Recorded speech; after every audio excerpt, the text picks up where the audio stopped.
Hello, and welcome to another episode of the Horn Call podcast. My name is James Bolden. I'm the publications editor for the International Horn Society, and I'll be your host. Today's episode features a really brilliant young horn player named Isaac Shieh. He is originally from Australia and now resides in the UK, where he has worked with a number of period instrument and modern instrument orchestras. And I first came across Isaac's work through his Instagram. So his handle is Naturally Isaac on Instagram, and be sure to give him a follow. He's just got some really outstanding videos of him performing all manner of things on the natural horn, particularly the works of Gallay. It's just outstanding.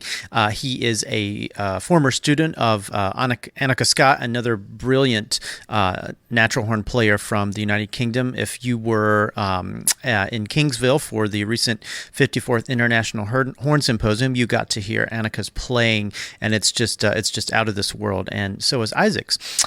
In our conversation today, we talk about how he got from Australia to the UK, what it's been like studying music and valved and natural horn in both places, musical life in London, some of the work he did with Don Greene studying some performance psychology.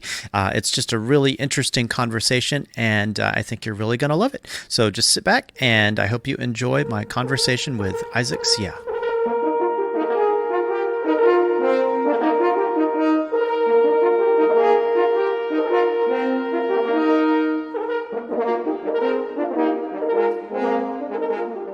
Absolutely. Yeah, and it's great to see you and great to talk to you, and appreciate you taking some time out of your busy schedule to chat with me today. Oh, no worries. It's not that busy, so. So has your school? In the United States, our school terms tend to be August through December, then a break for the holidays, then January through May. But where are you in the sort of school calendar in the UK right now? I mean, it's confusing because at the moment I'm doing a PhD, so I'm not even aware of when term. Well, I'm aware of when term finishes, but term starting, it's I think it's now, but I'm not quite sure. But usually it's about mid-September to start of December. Okay. And then we come back, start of January till kind of Easter. So I think usually last week of March, I think. Okay. And then we've got third semester, which is usually end of April till. That's a very good question. End of June or start of July. So are you all finished with the coursework and exams and that sort of thing? You're basically to the research phase now. Well, I mean, with the PhD requirement at Academy, it's quite different. So I don't do any recitals. I don't do any kind of exams, so to speak. But for me, what I've got is that the first 2 years, I'm kind of a probation PhD student. Okay. I'm technically on the MPhil course. And then I've got a transfer, which basically upgrades my degree, which is quite flexible because I saw an email just we can do it, you can submit everything by the end of this month, which is May, and then we can do the Viva, in July, or you can do it over the summer or after the summer holiday. So yeah, I haven't quite figured out what I'm going to do yet.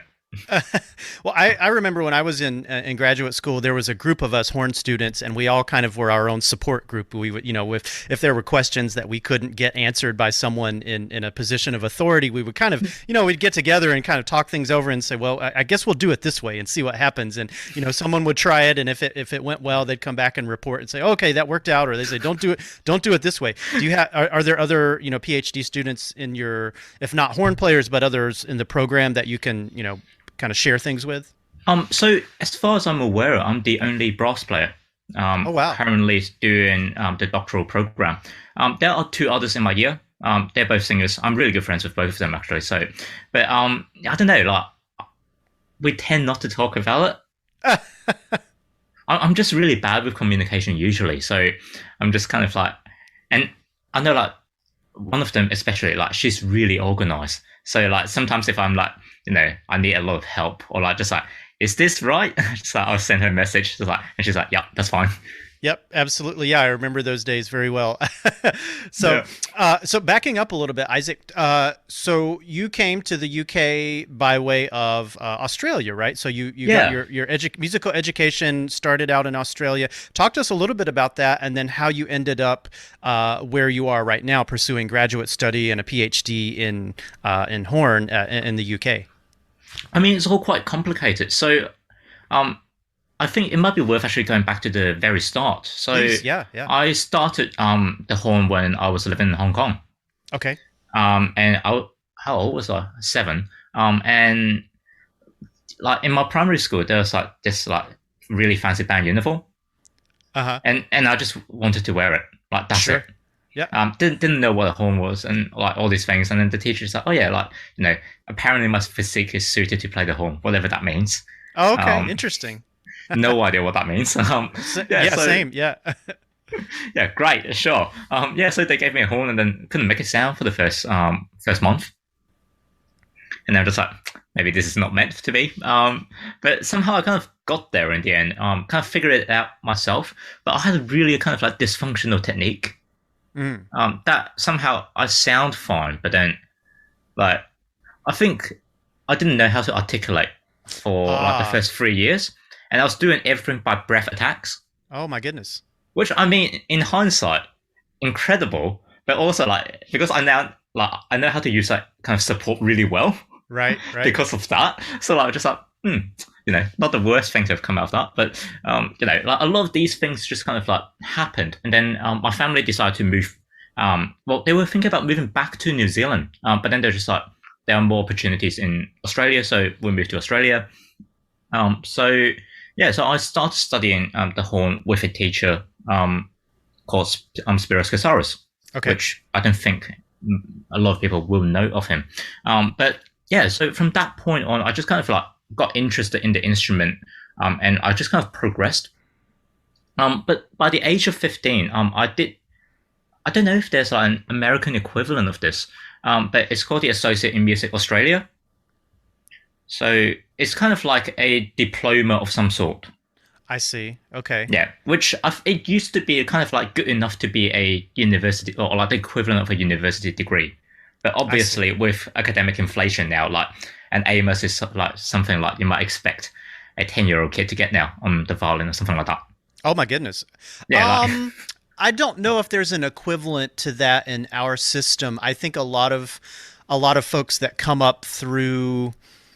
I mean, string players are different because string players start so early. I mean, yeah, I just saw the Chicago Symphony just hired a 22-year-old violist, I mean, they start so early, some of the string players. And so I think that's sort of a different track. But like for brass playing, I mean, really, you can't start studying seriously until you're 12 or 13. I would think some people start in like primary school, like maybe 10, 11, but probably not much earlier than that. And then if you're gonna think about pursuing it in college, you get serious between the ages of probably 15 and 18. oh, So that's quite interesting because that's something I've noticed with the UK actually. hmm, That people are starting to go to junior conservatoire at a much younger age, and they've got interesting. kind of like really formal training by the time they go to start their bachelor's. I see. So Yeah. I don't know if you're aware of there's a horn player at Academy actually. She's in her second year called Annemarie Federle. Yes. Yeah. Yeah. Yeah, so I mean she's playing with like LSO, being a soloist with LPO already at the age of 19. But so for her, she started studying with one of the horn professors at Academy at the age of Hmm. 14. Right. So I think you kind of I don't know. I think it's different for different countries, but certainly in the UK, I feel kids start a little bit younger.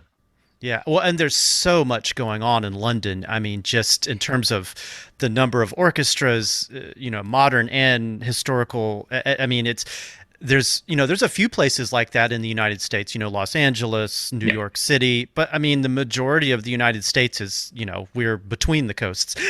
yeah. There's not really a centralized place. Although I will say, um, there's big a big market for private instructors that aren't necessarily associated with an academy or a school per se, Oh, but they okay. teach privately, particularly in like Dallas, Texas. Um, Yep. you can teach 30 or 40 students per week there and make basically a full-time salary simply teaching private lessons. And that's one of the few places in the United States where you can do that. And it's kind of phenomenal. That's probably the closest thing to the sort of pre-college academy type training. Now I will say, Juilliard has a pre-college program, Yeah. and I think Peabody Conservatory, some of those places, but those are primarily in highly populated areas. So, if you live in a rural area outside of a city that, the closest big city might be 2-3 hours by car, Yeah. there's not really many options for that other than studying privately with the local university teacher or something. So. Oh, right. That's really interesting. Yeah, and that's always. I have friends that live in the UK, and it's interesting. They can hop on a train and basically be anywhere they want within a few hours. Yeah. And the United States we're so spread out. It's it's a function of a lot of different things, but I think we value our space more than other countries do, for better or worse. I mean, it certainly has its disadvantages in that we have to get in a car and drive somewhere if we want to go do anything. So that's really quite interesting. And so you did some professional playing in Australia before you moved to the UK. Yes, but I think that's the interesting thing because like the AMUS actually, when I got it, I started getting a lot of severe performance anxiety Okay. to the point that I actually gave up playing the horn. And Well, I certainly didn't What practice. age were you? What age I, were you? I was 15, and then 15, okay. I only picked it up before I started entering into conservatoire I see. Okay. at age 17, Okay. which is quite young actually, to be fair. But yeah, so I think at that point, because I wanted to do composition, but the first year is a general degree, so I needed to audition on the horn anyway. Right. Right. And I think at that point, my horn teacher and also the brass department, they were quite keen for me to actually get back playing again. Mm-hmm. So they got me to work with Don Greene, which, Okay. yeah. And then from then on, I just kind of decided to do performance. Oh my God. So was he living in Australia at that point, or was he doing a visiting thing? Yeah, it was a visiting thing. So I think they flew him over just to work with a bunch of students. And then I had like kind of, I think back then Zoom wasn't a thing. So I think it was like on Skype. Must have been. Yeah. Yeah. Yeah. So like I had some Skype sessions. And then I actually ended up doing a little bit of a module on performance psychology Okay. as well. So yeah. And I think during that point, I kind of realized how much I dislike playing in modern orchestras. Hmm. So like I was working professionally. I had quite a few really bad experiences. Okay. Just in terms of the kind of the dynamic of it, but also with discrimination as well. Just because Sure. I'm so young, and also being Asian, or just not being white in a sense, just an outsider, that kind of didn't help. Sure. And I think I also like felt the need to kind of prove myself as well. So I think like just various factors that just kind of turned quite toxic in the end. Mm. And during that time, I've kind of like decided to kind of explore the natural horn, but there wasn't anyone teaching. So I wasn't actually thinking about doing it full time until Anneke came to do a masterclass. Okay. Yeah, and then that's when I just like, you're really cool. I want to be like you. So yeah, so I moved to Cardiff to study with her. Oh my goodness. And so I had two questions. So I wanted to step back a second, and Yep. I think most people will know who Don Greene is through the the audition success books and that sort of thing. What were those lessons like, and what about your work with him helped you deal with this performance anxiety that was causing so many issues? I mean, my memory is not that good, so I can't really remember it. But so I think basically the lessons were just kind of going through the centering technique. Okay. And actually, I mean, most of it's quite self-explanatory in his book. Right. And I always find that it's really helpful, kind of like sometimes going back to his book, because it kind of just reminded me of what I needed to do. Absolutely. But I think it helped having him there to be able to answer specific questions, and also give you kind of more precise kind of scenarios that you can kind of work through. Mm-hmm. But it wasn't until a year later, after working with him, that's when I kind of really feel comfortable actually doing it performing wise in music. Okay. And so if you don't mind me asking, if you feel comfortable talking about it, Was so the performance anxiety, did you find yourself taking shallow breaths or just not able to focus or shaking, or I mean it manifests differently for, lots of different people. I think it was almost this like kind of impending like feeling of like doom Okay. in the sense that because I think part of me didn't think I deserved the diploma, that I felt that I had to kind of be perfect to prove that I actually deserve it. I see. So I kind of built up this unrealistic expectation, and Hmm. then as soon as I made a mistake, I kind of dwell on that mistake, Hmm. and then it's kind of like a trickle down effect. It kind of gets worse, I and then see. and I think and yeah, it got to the point where I just the pressure became a little bit too much, and I would just break down. I see. Yeah. No, and I think that's an experience that I think many of our listeners will be familiar with. I think we've all encountered that in varying degrees over time. And then the second question I had was, so you finished your degree in Australia and then went to Cardiff, you said, to study with Yep. Anneke, and so that was a proper degree program, like a master's in. Yeah. So yeah. So I flew over to Cardiff. I actually never been to the city because I didn't audition in person. Okay. And I didn't actually look up what the city was like on Google or anything like that. So I had no idea, what it was going to be like. Yeah, and then I did a master's degree, a 2 year master's degree with Anneke. In natural horn or historical Yeah, performance. so I think it was like Master of Music bracket historical performance, but it was mostly focused on natural horn at the Okay. start. But then obviously a lot of the work is actually on Baroque horn. Oh, okay. Yeah, so I started actually, doing a little bit more Baroque horn, and I would say actually quite a bit of my income is actually on Baroque horn now. I see. Okay.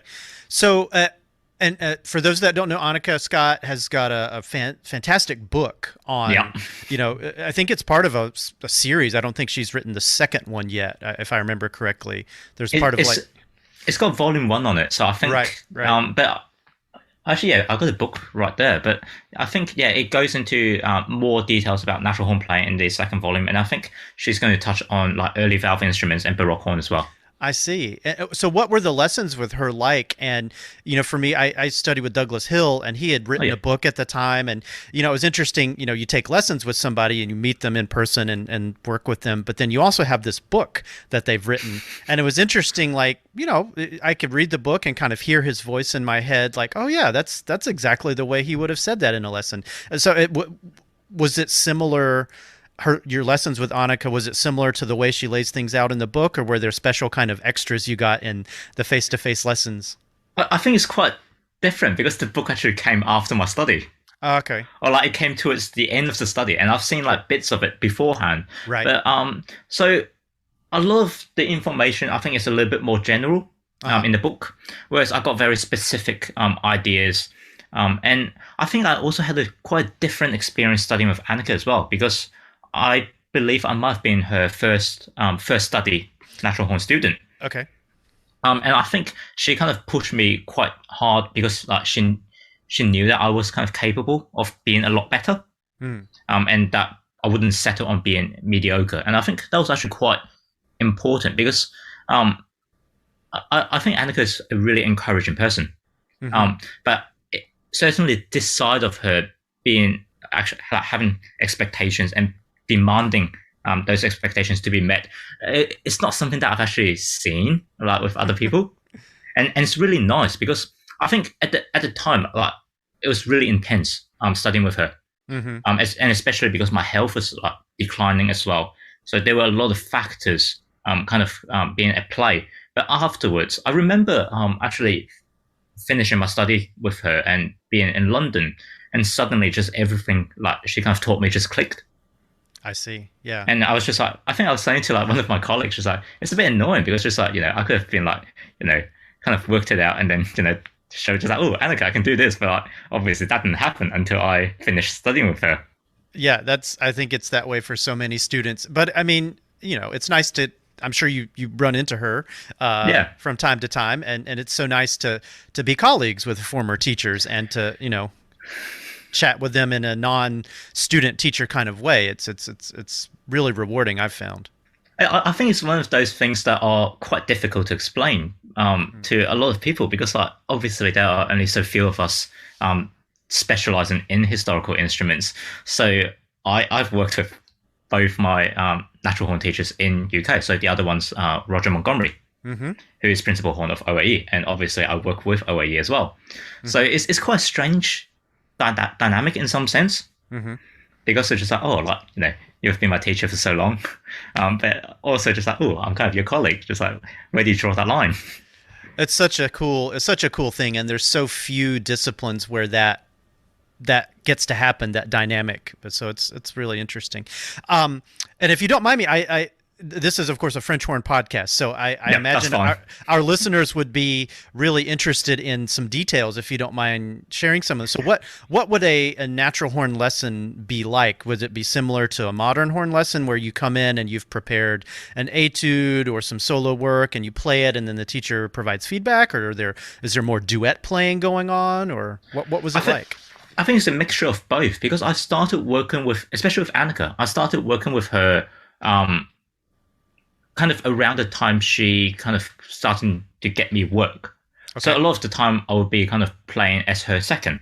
I see. Okay. So there are kind of solo repertoire as well as studies that, you know, I was working on, and also the kind of core repertoire. So like B minor Mass, the Brandenburg Concerto, and also solo works as well. Right. So like solo works such as the Gallay, right. Which I always joke that is the only thing I can play now. But but I think like that's where it's a little bit different, because the duets are really helpful in the sense that it gives context. Right. Because one of the first things I learned is that a lot of people, me included, like, you know, we focus so much on what the right hand's doing. Right. Yeah. But it's actually the open notes that are really peculiar in a sense, because if you on a natural horn, they're a little bit more flexible. Right, right. And also, if you use period mouthpieces, you get a little bit more purchase in terms of where you can bend certain things. And it's actually like just making sure the open notes are, you know, perfectly in tune, in context as well. I think those are the things that I learned the most, actually. Right. Just playing like Beethoven symphonies and stuff like that. And then obviously with the Brandenburg Concerto, just having someone with the experience of actually knowing how to do it. Right, listening for articulations and ornamentation and all of that. Yeah, and I think just phrasing, because something that kind of struck me with Anneke's playing is her playing is quite unique in the sense that the articulation's quite expressive.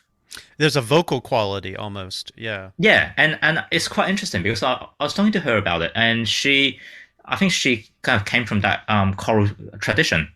So she sees music as text and tries to emulate that.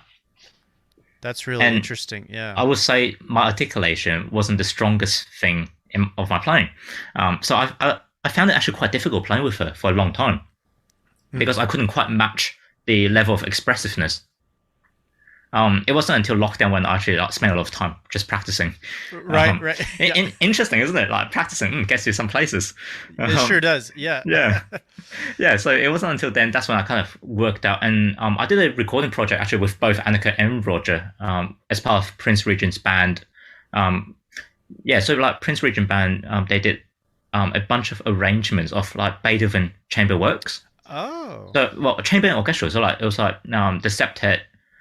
The Egmont Overture, Komm Hoffnung from Fidelio, and all these things. And I was playing second to Anneke at last minute's notice, and that's when it was the first time I actually felt comfortable playing with her.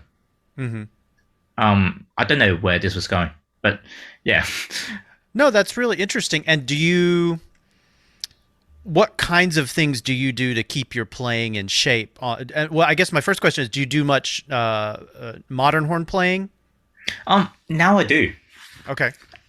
So it's interesting because during lockdown, I made a lot of videos of just me basically practicing. But I don't know, I felt that suddenly I had all this time that I didn't really feel I had the time to practice beforehand. So I just I'm going to actually document what I've been working on. Sure. And actually put out videos. And then so it started off with the Gallay Caprices, and then I started doing a little bit of like Google and like Belloli, I think, on natural horn.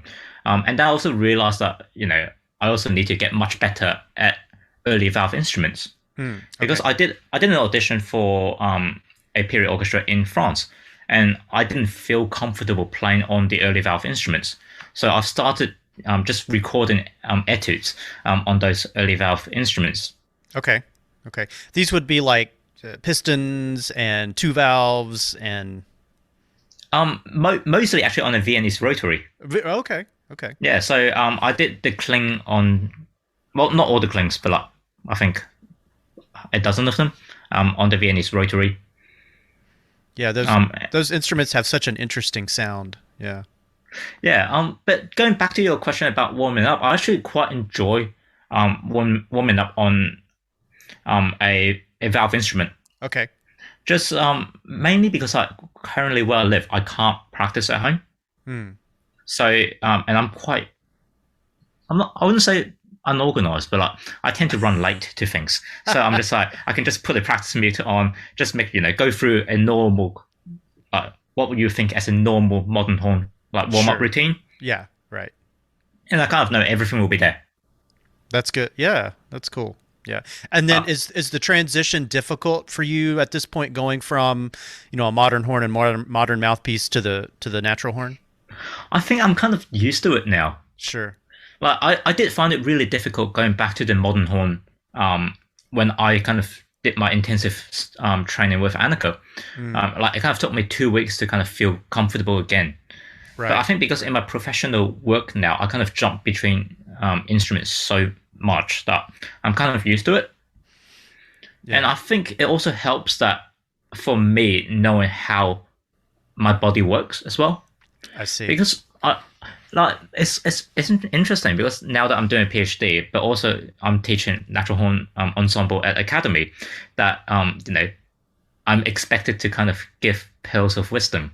Which exactly. I don't think, yeah, exactly. I don't feel like I'm at the age to do so yet because I'm still trying to work things out myself. But I always keep. I'm kind of half joking and half serious about it. But at the end of the day, like especially when it comes to the natural horn, it's just breathe in, breathe out. Okay. Just like and on the horn, it's also like breathe in, breathe out as well. Like I feel like a lot of people fall into the trap of focusing too much on what the embouchure is doing, or like the kind of more dexterity stuff, or other aspects that at the end of the day, if your breathing is good, your lips should be able to vibrate properly, and then a sound will kind of come out at the end. Right. You mentioned taking an audition for an orchestra in France. Does it work the same as modern orchestras? There's a position advertised and an excerpt list and that sort of thing, or? It depends. Okay. A lot of orchestras don't. I think some orchestras do. So I'm aware that Orchestra of the Age of Enlightenment, they do auditions for both the scheme as well as I think certain positions within the orchestra. I see. Okay. But that being said, I don't think there's been a horn position opening like recently or anytime soon. But I think a lot of that is based on it's basically a massive freelance circle with historical performance. So it's interesting because some people have asked me about how to get into it. But what I did when I first moved here was Anneke basically recommended me to do a bunch of courses. Okay.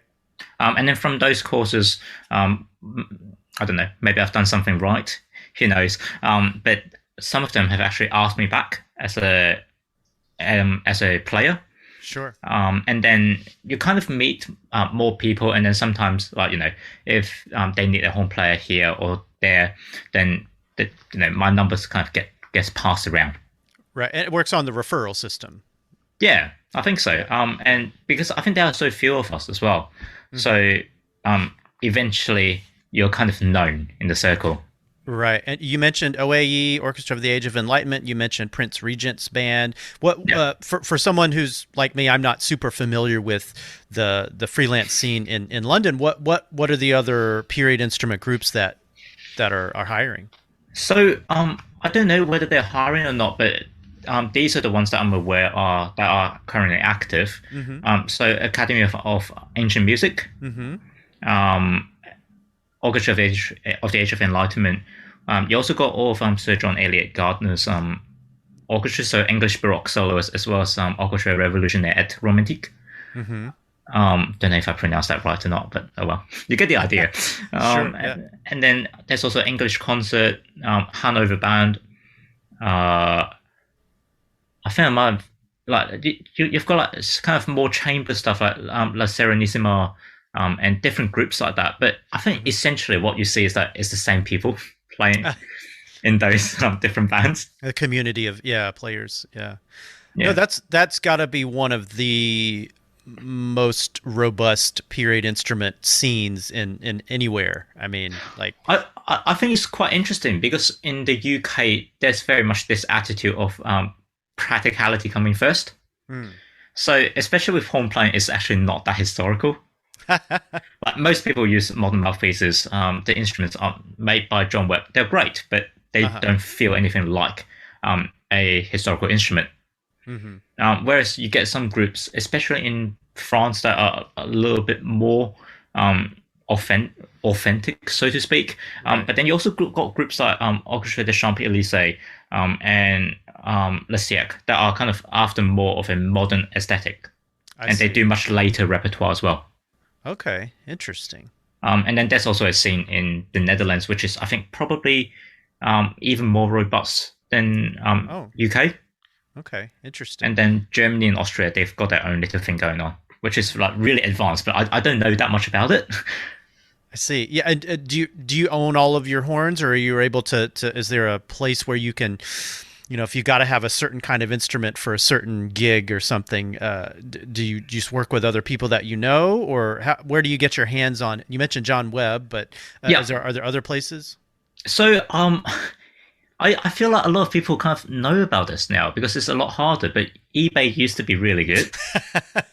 I think a couple of people have kind of clocked onto it now, so I don't look anymore. But auction houses as well. So like these places are great of finding instruments. When I first started, Anneke kind of lent a lot of her instruments to me. Okay. But so for example, the natural horn, I've got two natural horns. I've got an original quatuor, which I managed to find in Australia. Okay. Of all places, which I absolutely love that instrument. I'm a little bit scared about using it too much now, just because the metal's kind of thinning out. Oh, I see. Yeah. Yeah. So there's still life in it, luckily, but yeah, I'm trying to be careful because I love that instrument. And this is why I got the John Webb copy, which I use for work. Right. Mostly. My Baroque one's made by Rick Serafinov, actually. Yeah. Yeah. Lovely instrument. I love it a lot. And then I've kind of like gradually picked up different kind of piston and rotary instruments along the way. Some on eBay. I've got an ascending horn recently in an auction house, but also I think we're starting to see dealers like Stefan Blanc in the Netherlands, and also with James Hampson in the US, where a lot of instruments are easily available to be purchased. Yeah, I saw James has Lowell Greer's collection. He's selling it. That's got to be one of the most, for an individual collection, that's got to be one of the biggest out there. His and probably Herman Baumann. Yeah. The Baumann collections, is massive, and I know Stefan did a lot of that for Herman Baumann as well. And yeah, I saw a little bit of the Lowell Greer one. There are some really interesting things there. Yeah, and for I don't want to. I'm not in that scene very much in the United States, so I can't speak too terribly knowledgeably about it. But I mean, Lowell Greer is one of our big. He's was one of the guys in terms of period instrument performance in the United States. I mean, there are groups active, I think, probably in Boston and New York and things. But for me, when I was coming up, I did a few things on natural horn. The University of Wisconsin had a very nice set of Serafinov of natural horns, and I got to mess around on the Baroque one, and there was a classical one, and so I didn't do terribly much with it, but from the experience that I had with it, I can I would love to get back into it. And I guess I'm leading me back to my next question is, for someone who has like myself, very minimal experience with natural horn, or someone who has no experience with natural horn, but that wants to get into it, what advice would you have for them in terms of, how to even start, where to get an instrument, what kinds of things you should be practicing to get some facility? I mean, what I'm going to say is that Anneke's book is really good for that. Mm-hmm. I'm not even sponsored by her, so I don't even need to say this. But honestly, it's really comprehensive in terms of actually setting up people who are interested, or like beginners who actually like not beginner horn players, but like beginners to the natural horn, or Right. how to actually get started. So I feel like some of the stuff I'm going to say is going to be like taken verbatim from her book. That's But okay. I think I'm going to assume that you have got a modern double horn, Right. and realistically, when you take all the most of the slides out, you kind of get a single kind of like F horn anyway, like as in like an F, like a natural horn crooked in F. Sure.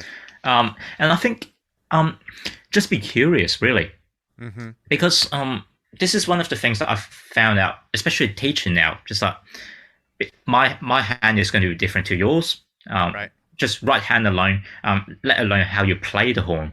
Right. And if it sounds right and it feels right, then it is right in a sense. I feel like this is the kind of difference between playing the modern horn and the natural horn. Natural horn, you're kind of occupying the grey area. Mm. So a lot of the times, it's noticeable to hear kind of the progression of a natural horn player when you ask them to play a second space A. Mm-hmm. Because it's just like, is it half stop? But what does half stop mean? Right. And then the intonation gets like, a little bit kind of questionable. And then Exactly, you see all these things of people, you can literally hear people thinking about how to play that note. And I think just be curious. Right. Right. And the other thing I'll say is that it is still a horn. Mm-hmm. So a lot of the fundamentals of playing the horn still applies, as in, using air to blow through the instrument, making, beautiful sounds using air, sure. Basically air on everything. Right. Because I think it's easy to get lost because the instrument is much lighter. And I've certainly fallen into that trap as well. Just, you focus more about, getting the notes, and also like what the right hand's doing, or like on the Baroque horn, just like how to, pitch it correctly, all these things that you kind of forget that, when you blow through the instrument properly, kind of a lot of things solve itself. Right. Another kind of esoteric question. Do you support the use of the nodal vents, the things that, the holes drilled in the Baroque horn? I mean, this is the thing that I think is a big philosophical question. Like for me, I don't consider myself as a historical performer.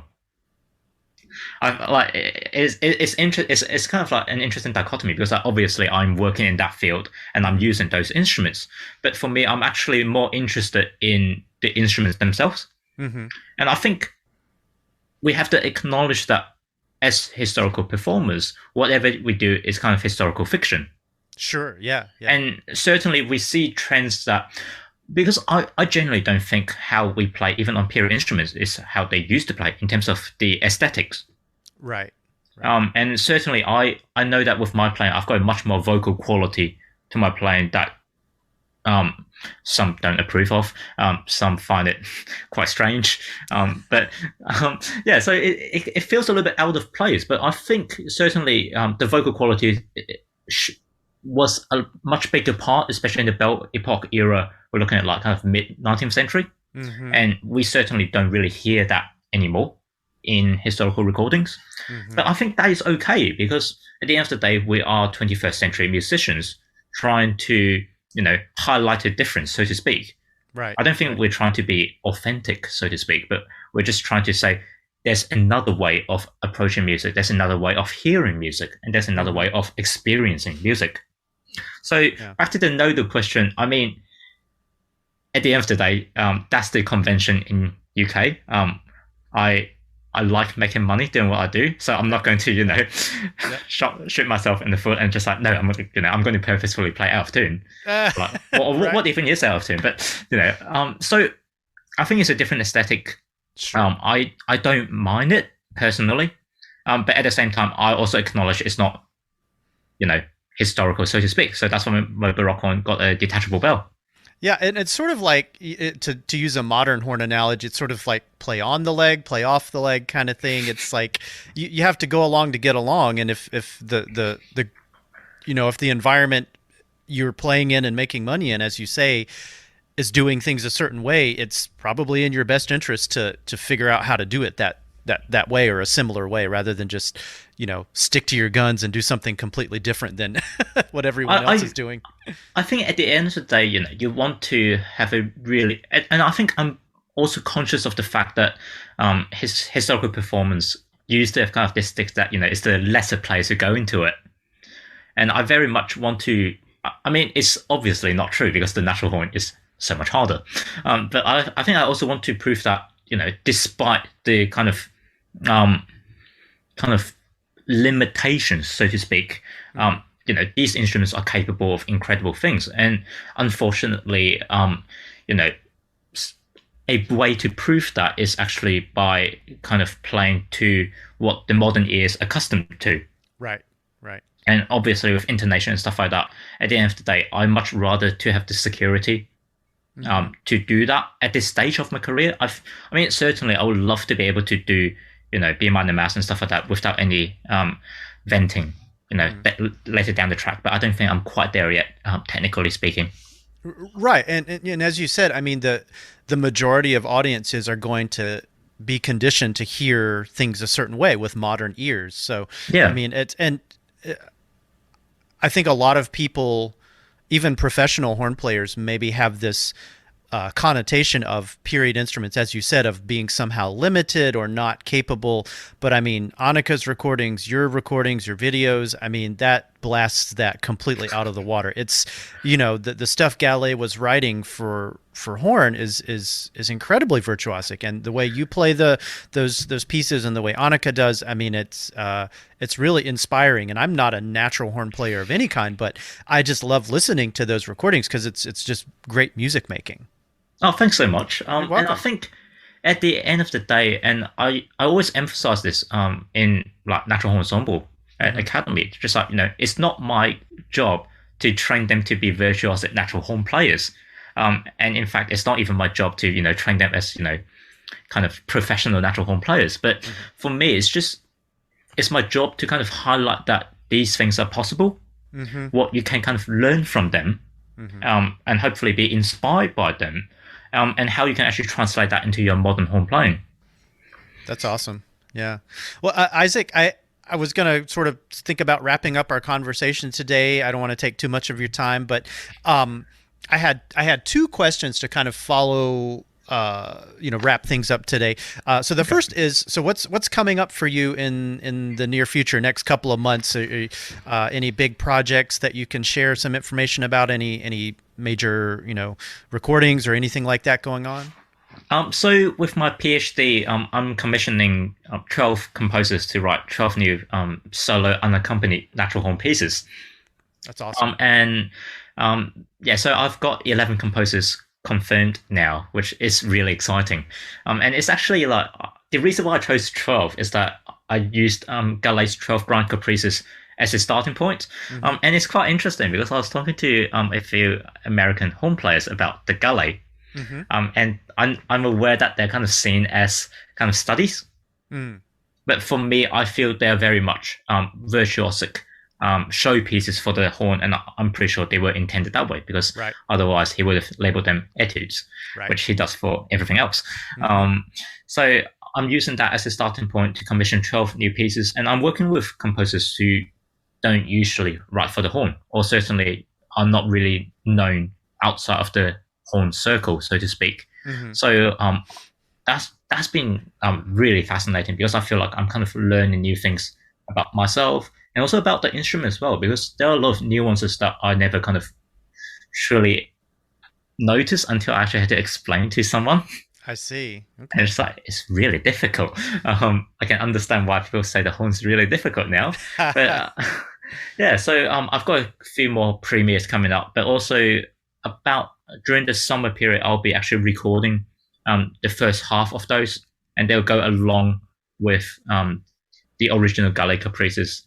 And I think hopefully by 2024, a double disc will be released with all of the new commissions.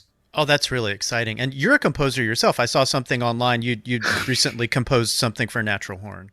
Yes, I did. I mean, I started my undergrad as a composer in mind, but I think I've kind of realized that, I see composition or I see composing as a kind of similar way of like someone writing a diary. Mm-hmm. So, if you write a diary, you wouldn't necessarily call yourself a writer. And I feel like I kind of belong in that the same boat. And I've always been kind of really hesitant about sharing my own kind of thoughts and my own dreams. Mm-hmm. But luckily enough, someone decided to just like publish my music, and I was just like, why not? So yeah, it's interesting because in a way, working with the new composers have kind of also opened up new possibilities, and I can certainly see the way I'm actually composing is also shifting as well. Well, and it's I imagine it's similar to the thing of with modern horn where, okay, you might play music by Strauss or Mahler or Beethoven, but then you play something by a modern composer, a living composer, and there's sometimes such a different approach to the instrument, because you've got all of this historic repertoire that you can learn on the natural horn, but then there's new pieces being written, because of you and because of others for the natural horn, and that might be entirely different from the way a composer like Mozart or Beethoven or Gallay wrote for the natural horn. I imagine that's pretty exciting. Yeah, it's really exciting. And I think I think this is one of the reasons why I took on the commissioning project is that I love the horn. Mm-hmm. Maybe not as much as some people in the IHS. I went to the International Horn Symposium in Ghent like a couple of years ago, and I remember at the end of the week I just messaged Anneke, just like, I'm not sure whether I'm cut out for this because I don't have that level of enthusiasm for the horn. It's pretty intense, yeah. Yeah, as a lot of the members, just like I just say it, it's my voice. I love the instrument, but when it comes to gear and all these things, just like I know what I'm using, but I don't really know the details. It's just like, it sounds good, yep, that'll do, kind of thing.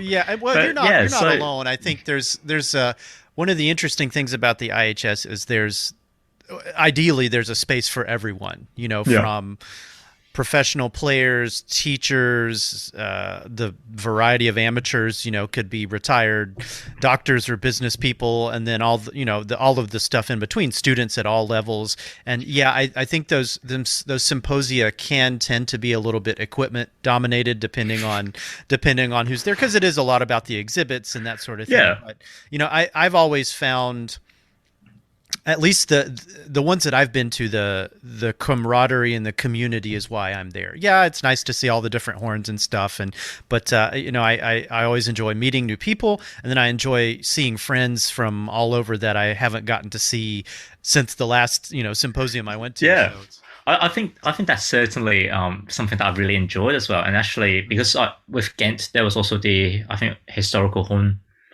conference. Or I can't remember what it was called, but it was just really interesting, actually, like hearing other people's research as well. But so I think something that really struck me was there was a lot of horn music being played.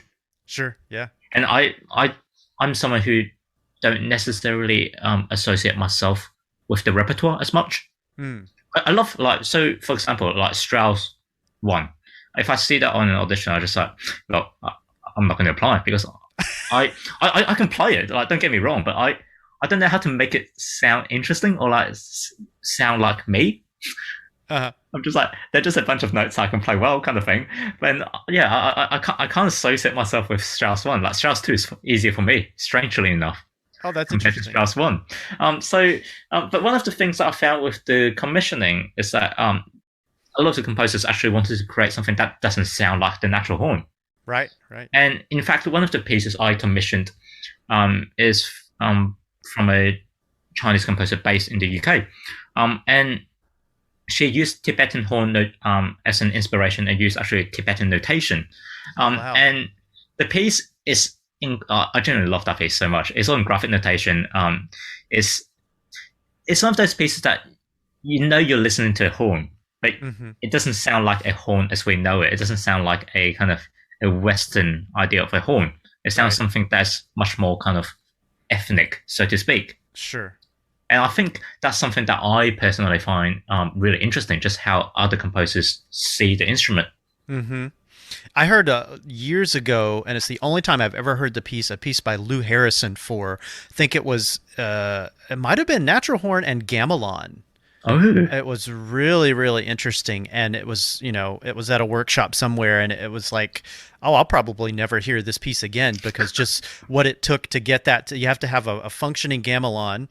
ensemble, and then you have to have somebody, to play it on the horn. So that was kind of a neat experience. So I'm really looking forward to seeing your project.